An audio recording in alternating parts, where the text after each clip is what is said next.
আসসালামু আলাইকুম রহমতুল্লাহ। Hello viewers, অষ্টম শ্রেণীর শিক্ষার্থী বন্ধুরা, আশা করি ভালো আছো। ম্যাথ এডুকেশন অনলাইন শিক্ষা পরিবারের পক্ষ থেকে তোমাদের সবাইকে স্বাগতম। অষ্টম শ্রেণীর গণিত সাজেশন অর্ধবার্ষিক পরীক্ষা 2025। তোমাদের যে অর্ধবার্ষিক পরীক্ষা সামনে আছে, সেই অর্ধবার্ষিক পরীক্ষার জন্য চমৎকার একটি গণিতের সাজেশন এখন আমি তোমাদের সামনে উপস্থাপন করতেছি। তোমার শুরুতে শেষ পর্যন্ত মনোযোগ সহকারে দেখো এবং এই অনুশীলনীগুলো অবশ্যই প্র্যাকটিস করবো। এগুলো থেকে প্রশ্ন আসবে। চলো আলোচনা শুরু করা যাক। দেখো, প্রথম অধ্যায় প্যাটার্ন, দ্বিতীয় অধ্যায় মুনাফা, অনুশীলনী 2.1। ঠিক আছে, সরল মুনাফা অনুশীলনী 2.1 অর্ধবার্ষিক পরীক্ষার জন্য করতে হবে। তৃতীয় অধ্যায় পরিমাপ, সেখান থেকে তোমরা এই যে 1 থেকে 15 নম্বর অঙ্ক পর্যন্ত করবা। এখানে অঙ্ক আছে 30টা কাছাকাছি, তোমরা অর্ধবার্ষিক পরীক্ষার জন্য 1 থেকে 15 পর্যন্ত করবা। ঠিক আছে, তারপর দেখা আছে চতুর্থ অধ্যায় অনুশীলনী 4.1, 4.2 ও 4.3।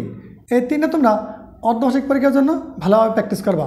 আর এগুলোর ভিডিও সমাধান ক্লাস আমাদের ম্যাথ এডুকেশন ফেসবুক পেজ এবং ইউটিউব চ্যানেলে পেয়ে যাবা, সেখান থেকে পর্যায়ক্রমে দেখে নিবা।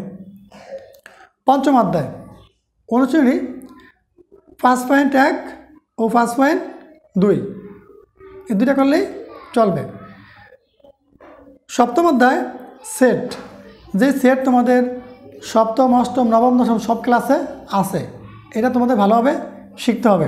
ঠিক আছে, এই সেটের অঙ্কটা এখন ভালোভাবে শিখলে তোমরা 19 এগুলো আরও বিস্তারিত পাবা, সেখানে কত সহজ হবে। এই জন্য এই সপ্তম অধ্যায়টা ভালোভাবে এখন শুরুতে শেষ পর্যন্ত মনোযোগ সহকারে বুঝে শুনে সুন্দর করে শিখে নেবে। তারপরে যে চতুর্থ অধ্যায় 4.1, 4.2, 4.3, 4.3 যে অধ্যায়টা আছে, এগুলো মাননীয় অঙ্ক, এগুলো তোমাদের নবম দশম শ্রেণীতে আছে, এখন থেকে ভালো করে শিখে নিবা। তারপর দেখো আছে অষ্টম অধ্যায়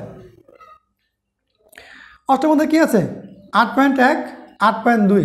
এই যে অষ্টম অধ্যায় হলো উপপাদ্য আর সম্পদ মিলিয়ে। ঠিক আছে, তাহলে এই যে অষ্টম অধ্যায় উপপাদ্য 8.1, 8.2 আছে, এগুলো তোমরা অবশ্যই ভালো করে আয়ত্ত করে নিবা, কারণ এগুলো নবম দশম শ্রেণীতে আছে। এখন ভালো করে শিখলে এগুলো নবম দশম শ্রেণীতে কাজে লাগবে।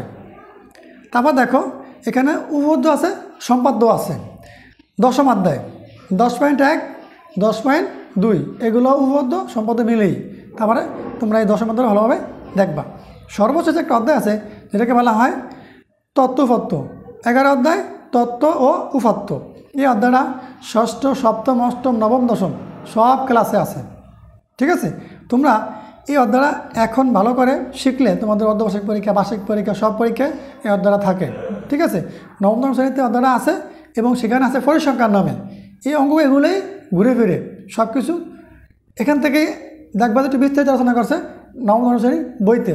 তাহলে তোমাদেরকে এখান থেকে ভালোভাবে এখন শিখলে এগুলো যে তোমরা নবম শ্রেণীতে উঠবা, দশম শ্রেণীতে উঠবা, তখন দেখবা বই খুললে তোমরা এগুলো পারো।